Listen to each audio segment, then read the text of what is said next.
we all have hobbies, whether it's, slinging around plastic pellets or creating music, driving a car. It's something everyone has, and, I feel like they're a very much overlooked thing in modern society. So I've really been intrigued, and I want to have a look at hobbies and see what makes a good hobby and what really gets people into them. I'm a cow hater. Uh, drive tanks for a living, and I just pretty much do anything I want in my spare time. So the other week, of course, we went to the UCAT bunker, Indeed. which is located 40 foot underground on Portsmouth Hill. To play airsoft. Can you tell me a little bit about airsoft, what it is, how what you do, and etc. Airsoft is just pretty much running around with what would you call them?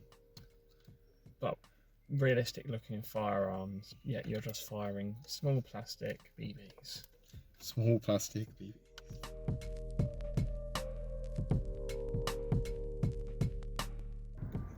Yeah, currently en route to the UCAP bunker, an airsoft venue.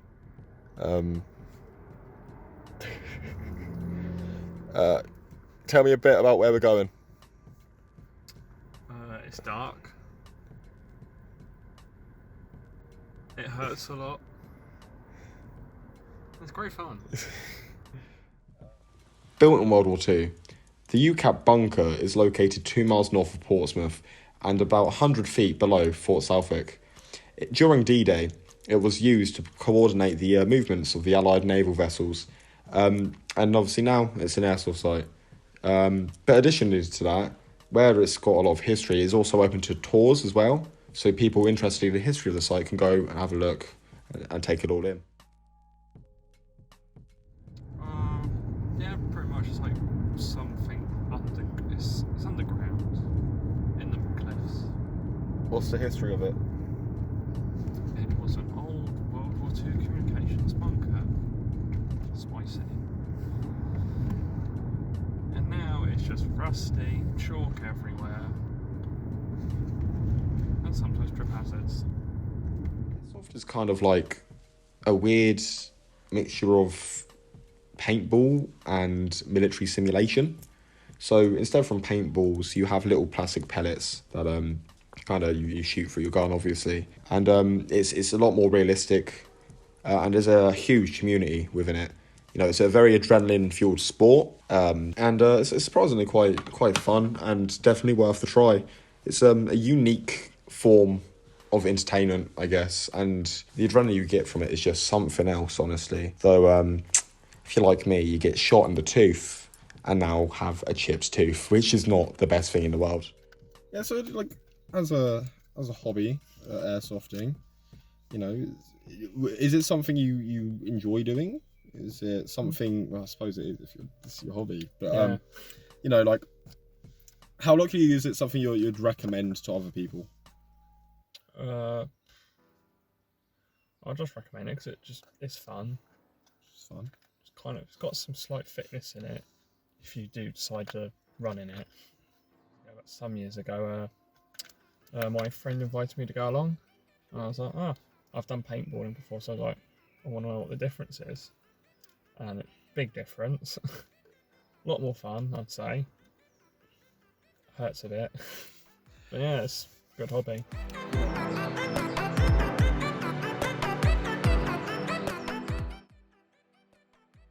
After talking to Cam Hay, I decided to go catch up with Harper Barnes, who we last saw in my documentary Serotonin, and see how his hobby of music production differs from airsoft, not in a literal sense, but the enjoyment you get from it and how you feel from doing it.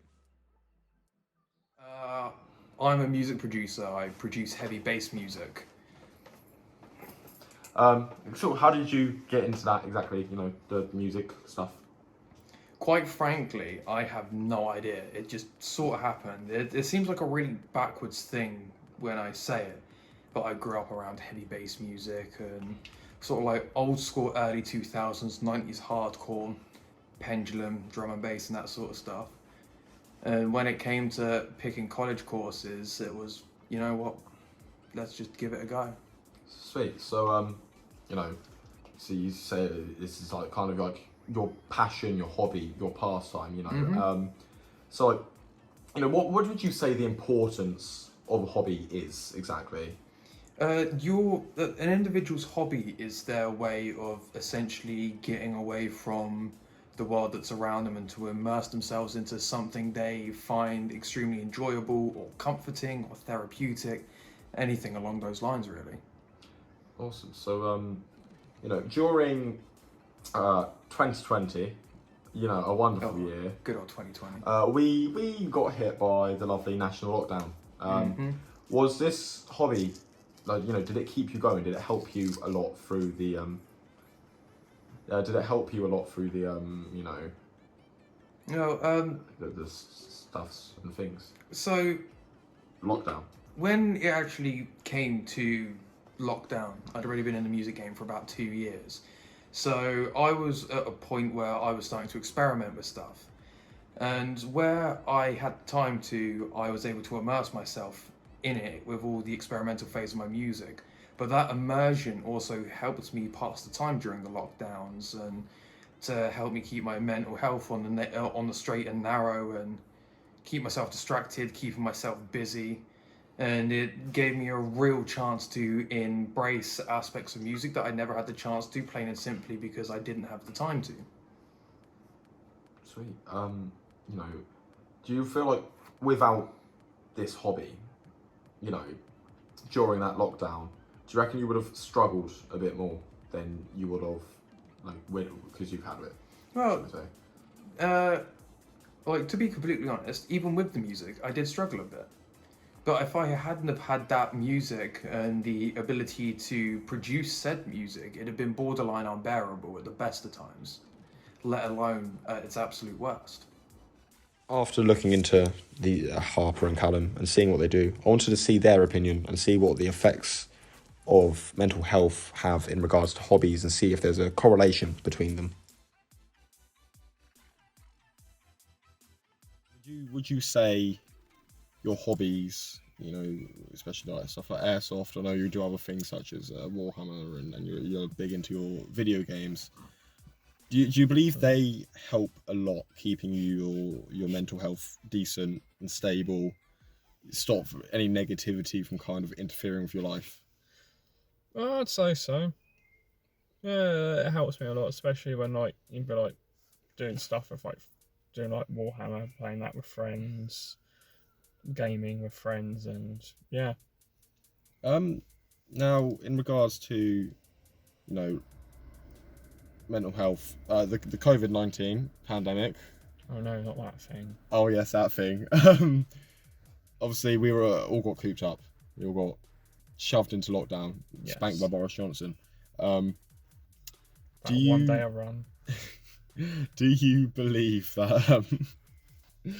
Do you believe that also would have had a major negative impact on the mental health of people in the nation? Yeah, I think people being locked in their houses, figuratively locked in their houses for some months, while like you can't go outside, and because the flu's around, or the big bad flu. Yeah, I'll say it definitely had an effect because you got like your people, like your social butterflies, who like, because like they're locked in their houses for months, they can't really go out and see their friends. So I think they would, and also do like what they love, like hobbies like that. It would just really affect them. Like they're just locked in and unable to like really go out, see people, enjoy stuff. What impact did not being able to go and do your hobbies have on you personally through lockdowns? It did affect me. Like I couldn't go out and do some hobbies, like of course airsofting, and probably going out and like doing like Warhammer games. But for me, it didn't affect me that bad because I still had my like other hobbies, like my gaming on the side, where I could not like go out and see people, which I did miss because of the lockdown. I was still able to keep in contact with my online friends and some of my friends that I know in person online as well while gaming. So we still had fun, but it helped. So in the second lockdown, you Yeah. were on a military base, correct? Yes, I was Um, during my training. So what was that like? Being stuck in was it phase 2 training, correct? No, phase one. Phase 1 training. What was that like? Not being able to do anything, other than Well, eat, it didn't. sleep, work, repeat. Yeah, that's all it was, but it didn't really affect much while I was there because at first we thought, oh no, they're probably going to send us home. But they didn't because it's like behind those gates, it's all one big enclosed community. So there was the COVID rules applied. Like in some areas, you'd be like, keep this certain distance from people, keep your masks on the building and stuff like that. But it didn't really affect because we're in our own like the whole campus. It was just one giant bubble with like smaller bubbles in it. So if you stay with your lot, you won't be affected pretty much. So it's like one big quarantined It's like- containment center. Yeah, one giant quarantine containment centre, I'd say, yes. So, looking at studies into mental health in recent years, we notice a weird trend with male mental health being significantly worse. Suicide rates, should I say, being a lot higher Yeah. than the female suicide rate. Why do you believe this is? Well, I've got a lot of personal experience with mental health services and stuff like that, and I've seen. I mean this in no disrespect to anyone's issues or anything like that when I say this, but women's mental health is prioritized over men's tenfold. Myself personally was on a waiting list for mental health services and support and stuff like that for well over a year and a half, where I saw several female individuals that I knew be in and out of mental health services in 2-3 months. The male mental health isn't taken seriously due to the social stigmas of men can't have feelings, men have to tough it up, men can't cry, all that sort of stuff. Whereas it is the complete opposite, where we are quite emotional individuals, but we just can't get it out of our system, and that not being able to get it out of our system is unfortunately where that statistic comes from. Do you believe having this hobby, and among other hobbies that you obviously have, do you believe this helps a lot with your mental health, being able to just take your mind away and focus in on these things you enjoy to do? Oh, well and truly, honestly, the music especially is one of my hobbies that allows me to get stuff out my system. It allows me to get pen and paper or write out a piece of music that really, really gets out what I'm feeling. So I struggle to talk, as I suppose a lot of men do, but it's an outlet. It's a very, very safe and very comfortable outlet, because even though it might seem like a emotional piece of music to the everyday person, it's like a real sort of like floodgate opener. So a few weeks ago, I took you airsofting with one Callum Hayter, and obviously that was your first time experiencing going airsofting and stuff like that. Yep. How, in contrast to the hobbies you already had, how different was the sensation felt from these two hobbies, and did you feel different emotions doing airsoft that you don't feel, say, doing? So, with the music, it is a very calm thing, a very therapeutic thing, whereas airsoft is very much you're running around like a headless chicken trying not to get shot as well as shooting other people. And I tell you what, it is a brilliant way to get anger out of your system. Obviously, it's an adrenaline-fueled sport and stuff like that. There is aggressive moments, and there's a bit of shouting and a bit of like shit talking and stuff like that. but it is genuinely a really good outlet for anger's like emotion and it's really good for emotions like anger and things like that. It is absolutely brilliant. The sensation of it is like nothing I've ever felt before. Like, I thought riding a motorbike was a real big surge of adrenaline, but that's just a whole nother level. You know, would you recommend to someone, a man who's struggling with mental health, would you recommend someone who's struggling with mental health to do any of these hobbies and invest themselves into them? I would recommend an individual to give something like this a try. I wouldn't say invest in it straight away, just in case it's not their sort of thing. But with Airsoft, you can obviously go on a rental. With music production, you can download free software for cheap online, or even get some dirt cheap stuff. And there's a lot of good stuff for free online. It's one of those. Give it a go.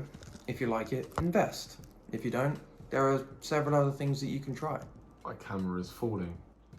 It's fine. We'll continue. We're getting the early 2000s angles. Yeah, that's it. That's taking my mind off of it now. My mind's out of the game now. What words do you have to say to any man struggling with a form of depression or any mental health illnesses without a healthy output for it and a healthy way to deal with it? I know this particular sentence gets thrown out a lot, but it genuinely means a lot to someone. Like, it's genuinely okay to not be okay. It's okay to not be 100%, and it's okay to have problems. That's what makes us human at the end of the day. And there will always be someone that you can talk to. There are phone numbers for it, such as Samaritans and stuff like that. You can always go talk to your doctor, your friends, your family, but there will always be someone to talk to. And don't be afraid to speak up about it, because we're all human at the end of the day. Is there anything in regards to topics we spoke about you wish to add? Anything at all that comes to mind that you want to say? Say it. Anything at all. Anything you want people to know? In regards to the whole aspects of music, you don't have to produce music for it to be an outlet. Listening to music in itself can be very much an outlet. You could just listen to a particular genre or a particular group and stuff like that, and it'd be something that really gets you in the heart, that allows you to, even if it's something as little as sit there and cry to a song for 2 minutes. Listening is just as powerful as making it.